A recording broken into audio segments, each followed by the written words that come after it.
Saudara sekalian, Assalamualaikum warahmatullahi wabarakatuh. Kita akan membahas mengenai hukum waris menurut Kitab Undang-Undang Hukum Perdata. Pada kesempatan ini kita akan membahas mengenai pewarisan menurut undang-undang. Pembahasan mengenai pewarisan menurut undang-undang akan kita bagi di dalam 7 bagian atau 7 pokok bahasan. Sekarang kita akan membahas pada bagian yang pertama. Pada bagian pertama kita akan membahas yang pertama mengenai pengertian hukum waris.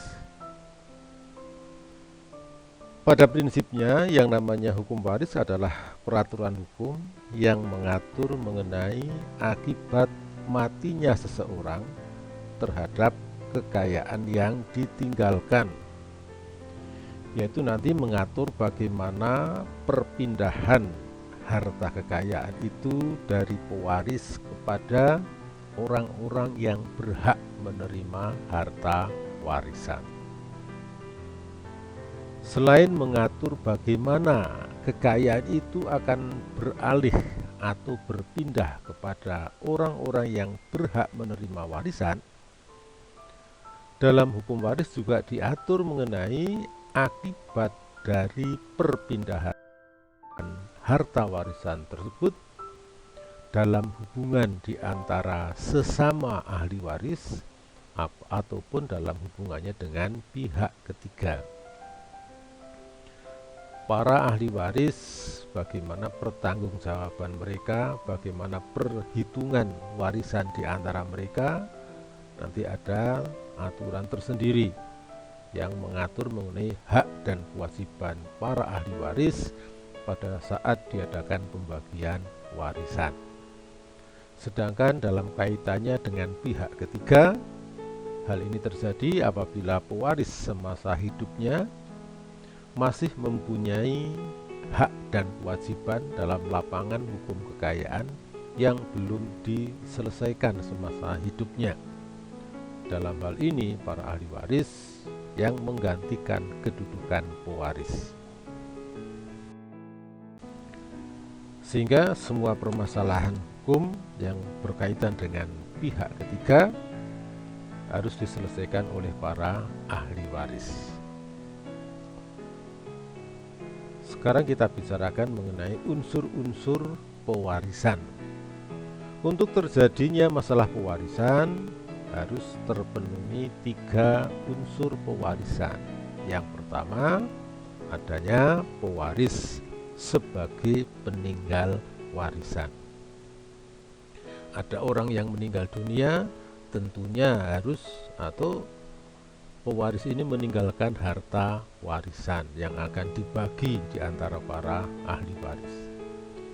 Yang kedua, adanya ahli waris sebagai penerima warisan. Ahli waris ini adalah orang yang akan menggantikan kedudukan pewaris atas harta warisan. Apa yang semasa hidupnya menjadi hak dan kewajiban pewaris, sekarang hak dan kewajiban itu beralih kepada para ahli waris. Sekali lagi, yang namanya ahli waris adalah orang atau pihak yang menggantikan kedudukan pewaris atas harta warisan. Unsur yang ketiga adalah harta warisan, yaitu kekayaan-kekayaan yang terdiri dari aktiva dan pasiva yang ditinggalkan oleh pewaris yang akan dibagi atau yang menjadi haknya para ahli waris. Jadi yang namanya harta warisan adalah semua hak dan kewajiban yang mempunyai nilai uang, baik dalam bentuk aktiva ataupun pasiva, yang menjadi haknya para ahli waris atau yang akan dibagi di antara para ahli waris. Terdapat 2 macam pewarisan atau bagaimana pembagian warisan itu dilaksanakan. kita mengenal ada dua macam pewarisan. Yang pertama, pewarisan menurut undang-undang, yaitu apabila tata cara pewarisan semuanya diatur berdasarkan ketentuan undang-undang. Siapa yang berhak mewaris, apa syarat menjadi ahli waris, berapa besarnya hak bagian para ahli waris, semuanya diatur di dalam undang-undang. Sedangkan yang kedua yang dinamakan pewarisan testamenter atau pewarisan berdasarkan surat wasiat, yaitu tata cara pembagian warisan yang didasarkan pada kehendak pewaris dalam surat wasiat.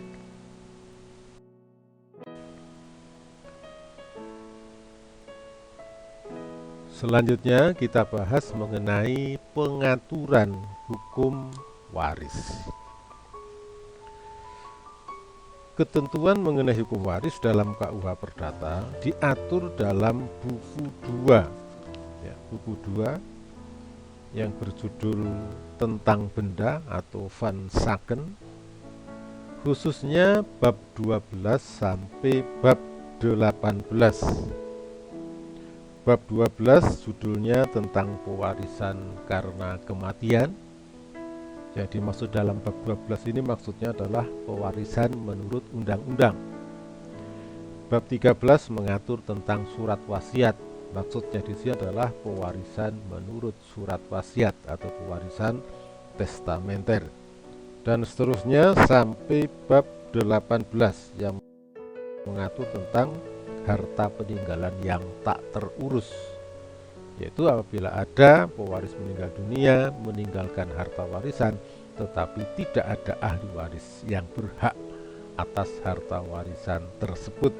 Ini dinamakan harta warisan yang tidak terurus. Maka dalam hal ini negara bertindak sebagai pengurus harta warisan. Satu pertanyaan atau suatu permasalahan, mengapa hukum waris diatur dalam buku 2?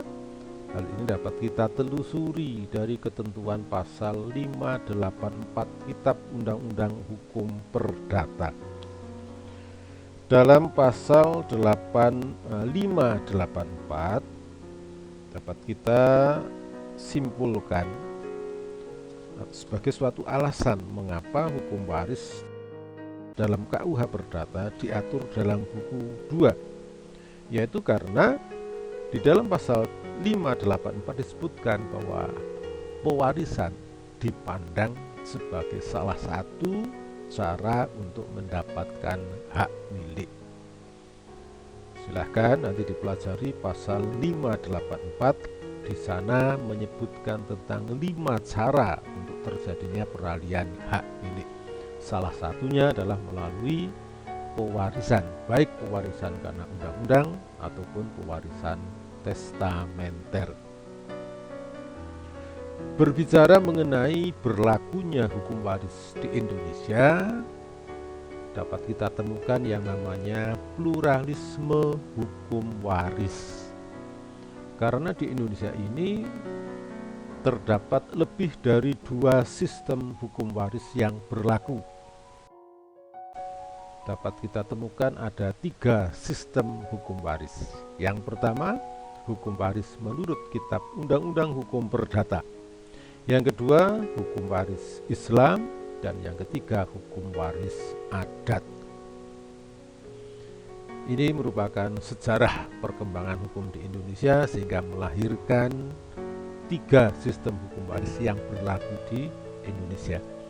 Para mahasiswa hukum Indonesia harus menguasai ketiga sistem hukum waris ini karena ketiga-tiganya berlaku.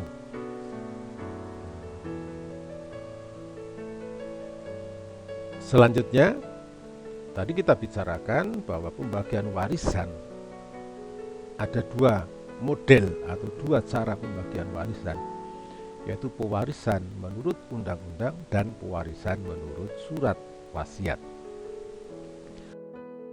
Mana di antara kedua model pembagian warisan ini yang kedudukannya lebih tinggi? Mana yang didahulukan antara pewarisan berdasarkan undang-undang ataupun pewarisan berdasarkan surat wasiat? Jawaban dari pertanyaan itu bisa dilihat dari ketentuan pasal 874. Ya, dapat dilihat ketentuan pasal 874. Kalau kita lihat ketentuan pasal 874, di sana dikatakan segala harta peninggalan seorang yang meninggal dunia adalah kepunyaan sekalian ahli warisnya menurut undang-undang. Sekedar terhadap itu dengan surat wasiat tidak telah diambilnya sesuatu ketetapan yang sah. Ketentuan pasal 874 mengajarkan bahwa kalau ada seseorang meninggal dunia, pada kalimat awal dikatakan warisan itu kepunyaan ahli waris undang-undang. Ini artinya harta warisan dibagi menurut ketentuan undang-undang. Ini pernyataan pertama pasal 874. Kalau ada orang meninggal dunia, warisan itu dibagi menurut ketentuan undang-undang. Tetapi kalimat selanjutnya mengatakan sekedar terhadap itu dengan surat wasiat tidak telah diambilnya sesuatu ketetapan yang sah. Kata sekedar terhadap itu menunjukkan suatu syarat atau pengecualian bahwa berlakunya ketentuan pewarisan undang-undang digantungkan pada suatu keadaan ada tidaknya surat wasiat yang ditinggalkan oleh pewaris. Kalau ternyata pewaris meninggal dunia dengan meninggalkan surat wasiat, maka berdasarkan ketentuan pasal 874, ketentuan pewaris dalam surat wasiat ini yang didahulukan. Ini menunjukkan dari ketentuan pasal 874 bahwa kehendak pewaris dalam surat wasiat didahulukan. Artinya, kedudukan pewarisan testamenter di atas ketentuan pewarisan undang-undang. Dengan kata lain pula bahwa ketentuan pewarisan menurut testamen surat wasiat bisa menyingkirkan atau mengecualikan berlakunya ketentuan pewarisan undang-undang. Yang kedua, dengan demikian ketentuan pewarisan menurut undang-undang bersifat mengatur atau regelenrecht atau yang bersifat menambah anvulenrecht, bukan ketentuan yang bersifat memaksa. Walaupun ada beberapa ketentuan dalam pewaris yang bersifat memaksa, tetapi secara umum ketentuan pewarisan undang-undang dapat disimpangi oleh pewaris melalui surat wasiat. Yang ketiga, dapat kita simpulkan dari ketentuan pasal 874 bahwa kehendak pewaris yang mungkin menyimpangi ketentuan undang-undang harus dibuat dalam bentuk surat wasiat. Nah, untuk membuat surat wasiat nanti akan dibahas secara tersendiri ketika kita membahas mengenai pewarisan testamenter. Surat wasiat itu harus memenuhi syarat formil maupun syarat material pembuatan surat wasiat. Kalau tadi kita bicarakan mengenai unsur-unsur pewarisan, ada 3 unsur pewarisan, yaitu pewaris, ahli waris, dan harta warisan. Kita bicarakan lebih lanjut mengenai unsur-unsur pewarisan. Yang pertama yang berkaitan dengan diri pewaris. Unsur pewarisan yang berkaitan dengan diri pewaris yang pertama dapat kita temukan dalam pasal 830. Di sana dikatakan bahwa pewarisan hanya berlangsung karena kematian. Pasal ini sangat singkat tetapi jelas dan tegas menyebutkan pewarisan hanya berlangsung karena kematian. Pasal ini memberikan suatu pedoman, suatu ajaran bahwa sebelum ada orang mati, belum ada yang namanya pewaris, belum ada yang namanya ahli waris, dan belum ada yang namanya harta warisan. Sehingga orang pada prinsipnya tidak bisa menyebutkan atau menuntut dilakukannya pembagian warisan ketika pemilik warisan masih hidup.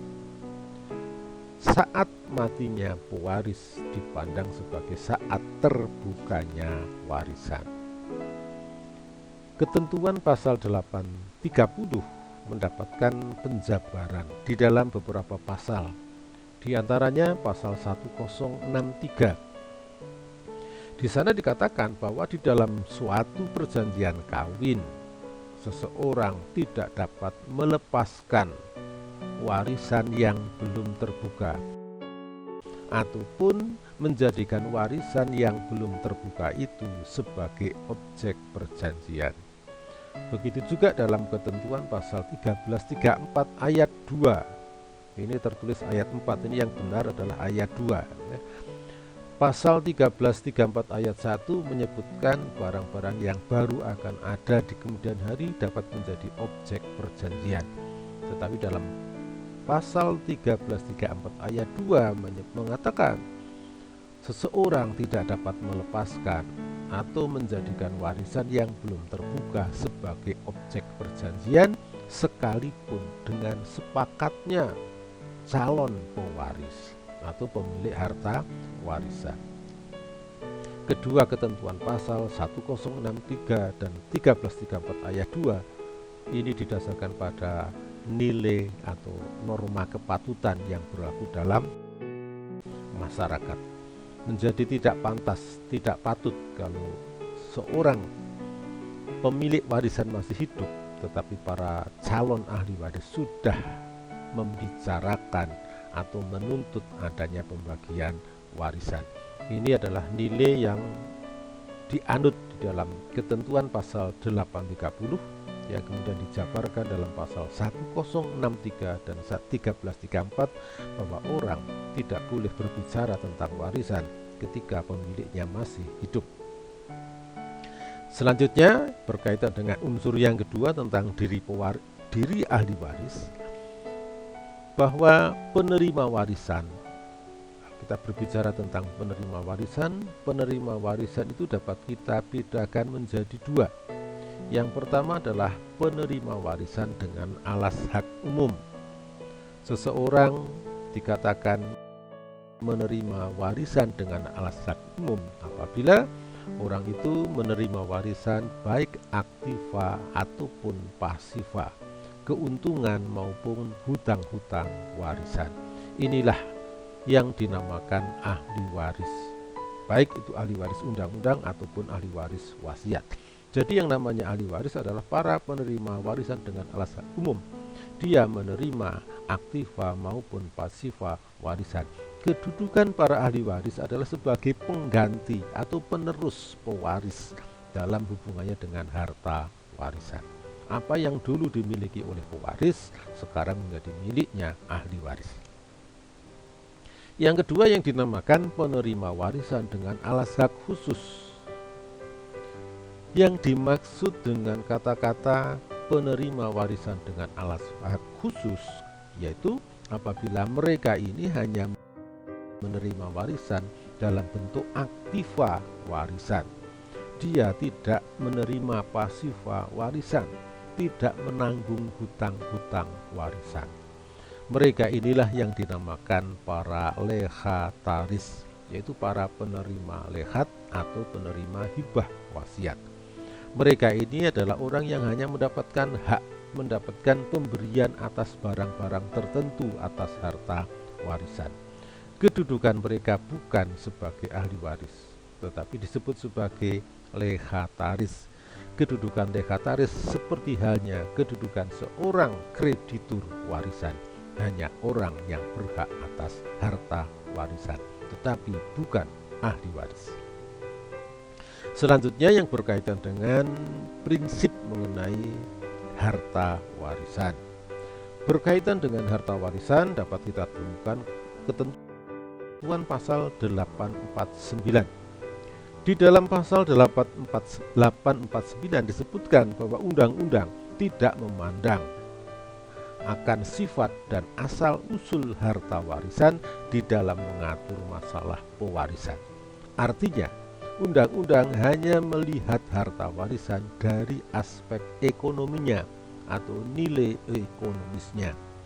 Ini berbeda dalam hukum waris adat yang kadang memandang harta tidak hanya dari segi nilai ekonomi, tapi juga nilai spiritual, nilai mehisnya dan sebagainya.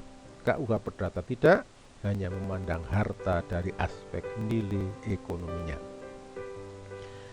Selanjutnya, kenapa undang-undang tidak memandang harta juga dari asal-usul harta? Ini berbeda dengan hukum adat. Kalau hukum adat kita dikenal di dalam hukum adat itu ada yang namanya harta asal suami, harta asal istri, dan harta bersama. Jadi kalau hukum waris adat memandang harta dari asal-usul harta. Dalam KUH Perdata ada ketentuan pasal 119 yang mengatur tentang asas persatuan bulat atau asas persatuan harta di antara kekayaan suami istri sejak saat dilangsungkan perkawinan. Demi hukum berlakulah persatuan harta terhadap kekayaan suami istri. Persatuan itu meliputi kekayaan yang diperoleh sebelum maupun sepanjang perkawinan, meliputi pula aktiva dan pasifa warisan. Sehingga di sini berkaitan dengan harta warisan ada ketentuan yang berbeda antara KUH Perdata ataupun hukum waris adat khususnya. Selanjutnya, yang terakhir di dalam bahasan ini kita akan membicarakan tentang rumus menentukan harta warisan. Berkaitan dengan ketentuan hukum yang mengatur mengenai hukum harta perkawinan. KUH Perdata menganut asas persatuan harta, sedangkan Undang-Undang Perkawinan menganut asas pemisahan harta. Dalam asas persatuan harta, maka di dalam satu keluarga hanya ada satu harta yang namanya harta persatuan. Sedangkan di dalam asas pemisahan harta, maka di dalam satu keluarga dapat ditemukan ada 3 kelompok harta. Harta pribadi suami, harta pribadi istri, dan harta bersama. Dengan adanya 2 sistem hukum harta perkawinan ini, maka bagaimana kita menentukan besarnya harta warisan ini juga harus dilihat dari 2 kemungkinan. Yang pertama dilihat dari status perkawinan. Apakah pewaris ketika meninggal dunia terikat perkawinan dengan orang lain ataukah tidak? Apabila pewaris ketika meninggal dunia tidak terikat perkawinan dengan orang lain, ini berarti seluruh kekayaannya adalah miliknya sendiri. Sehingga besarnya harta warisan seseorang yang tidak terikat perkawinan meliputi seluruh kekayaan yang ditinggalkan. Maka rumusnya harta warisan sama dengan harta kekayaannya. Sebaliknya, kalau seorang pewaris ketika meninggal dunia dalam keadaan terikat perkawinan dengan orang lain, dilihat dulu aturan hukum yang mengatur kekayaan pewaris tunduk pada persatuan harta ataukah tunduk pada ketentuan mengenai pemisahan harta. Kalau kekayaan suami istri tadi tunduk pada persatuan harta, maka harta warisannya adalah setengah dari harta persatuan. Secara umum, orang-orang yang tunduk pada KUH Perdata menganut asas persatuan harta, kecuali kalau ada perjanjian kawin di antara mereka yang kemudian kekayaan mereka diatur berdasarkan pemisahan harta. Sedangkan apabila pewaris meninggal dunia lalu kekayaannya diatur berdasarkan asas pemisahan harta, maka besarnya harta warisan adalah harta pribadi pewaris ditambah setengah harta bersama. Inilah rumus menentukan besarnya harta warisan seorang pewaris. Selanjutnya kita akan membahas mengenai syarat-syarat menjadi ahli waris. Untuk menjadi ahli waris paling tidak ada 5 syarat. Yang pertama, sebagaimana disebutkan dalam pasal 832 Dalam pewarisan undang-undang, seseorang yang bisa menjadi ahli waris adalah orang yang mempunyai hubungan darah atau merupakan keluarga sedarah, baik sah ataupun luar kawin. Jadi yang pertama, yang melahirkan hak mewaris karena dia mempunyai hubungan darah. Dan yang kedua, karena dia berkedudukan sebagai suami atau istri yang hidup lebih lama. Suami atau istrinya pewaris tidak lain adalah duda atau jandanya pewaris. Jadi untuk mempunyai hak mewaris bisa karena hubungan darah atau hubungan perkawinan, dalam hal ini berkedudukan sebagai suami atau istri pewaris. Yang kedua, berdasarkan pasal 836 KUH Perdata, untuk menjadi ahli waris seseorang harus telah lahir pada saat warisan terbuka. Kata telah lahir juga harus diartikan sebagai masih hidup. Tetapi berlakunya ketentuan pasal 836 dengan mengingat ketentuan pasal 2 Kitab Undang-Undang Hukum Perdata. Pasal 2 mengatur mengenai anak atau janin yang berada dalam kandungan seorang perempuan. Ditentukan dalam pasal 2 bahwa anak yang berada dalam kandungan seorang perempuan dianggap sebagai telah lahir apabila kepentingan si anak menghendaki. Jadi demi perlindungan hak seorang janin yang masih berada dalam kandungan seorang perempuan, seorang ibu, dalam kaitannya khususnya dalam hukum waris, di sana dikatakan apabila kepentingan si anak menghendaki, demi perlindungan hukum anak itu, ketentuan pasal 836 harus diperluas maknanya. Anak yang berada dalam kandungan seorang wanita tadi, seorang perempuan, dianggap sebagai telah lahir demi perlindungan hak hidup anak tersebut. Jadi kata telah lahir meliputi pula perluasan maknanya, anak-anak yang berada dalam kandungan seorang perempuan dianggap sebagai telah lahir. Selanjutnya ketentuan pasal 838, untuk menjadi seorang ahli waris harus bukan orang yang tidak patut mewaris. Dalam ketentuan pasal 838 nanti kita bicarakan secara tersendiri. Di sana disebutkan orang-orang yang karena perbuatan yang menyimpang dari apa yang seharusnya dilakukan, menjadikan orang itu dicabut hak warisnya. Ya. Ini nanti kita bicarakan tersendiri. Yang keempat, pasal 1058. Untuk menjadi ahli waris, dia harus bukan orang yang menolak warisan. Ya, nanti ketika kita membicarakan tentang hak-hak ahli waris ini dapat mengajukan penolakan warisan. Jadi untuk menjadi ahli waris berarti dia harus bukan orang yang menolak warisan. Yang kelima, untuk menjadi ahli waris undang-undang, dia tidak dicabut hak warisnya oleh pewaris, ya. Karena seorang pewaris melalui surat wasiat dapat mencabut atau menyingkirkan seseorang dari haknya atas harta warisan. Sehingga untuk menjadi ahli waris harus disyaratkan bukan orang yang disingkirkan, bukan orang yang dicabut hak warisnya oleh pewaris. Dari 5 syarat menjadi ahli waris ini sebetulnya dapat kita kelompokkan menjadi 2, yaitu hal-hal yang menimbulkan hak mewaris dan hal-hal yang menjadikan seseorang kehilangan hak mewaris.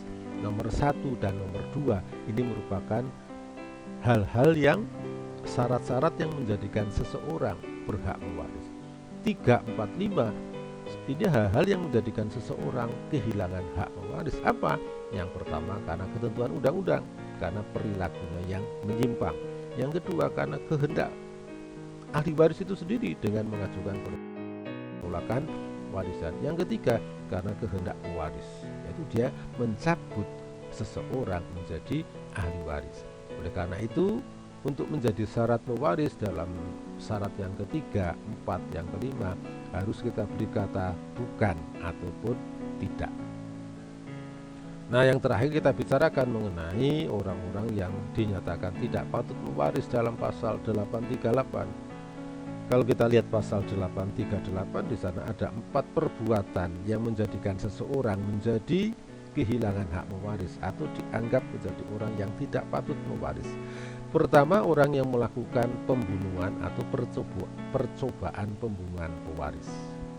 Apabila perbuatan ini telah dijatuhi putusan hakim, telah dihukum dan dinyatakan dia bersalah atas perbuatannya. Yang kedua, orang yang membuat pengaduan palsu seolah-olah pewaris melakukan kejahatan yang mana perbuatan itu diancam dengan pidana 5 tahun atau lebih, dan atas perbuatan ini orang tadi telah mendapatkan putusan hakim, telah dihukum dengan putusan hakim dan dinyatakan salah, melakukan kesalahan atas perbuatannya. Yang ketiga adalah mereka-mereka yang telah memaksa melakukan kekerasan terhadap diri pewaris untuk membuat atau mencabut surat wasiat. Yang keempat, mereka yang telah menggelapkan, merusak atau memalsukan surat wasiat. Yang nomor 3 dan nomor 4 ini berkaitan dengan surat wasiat, bahwa pembuatan atau pencabutan surat wasiat itu hak sepenuhnya pewaris.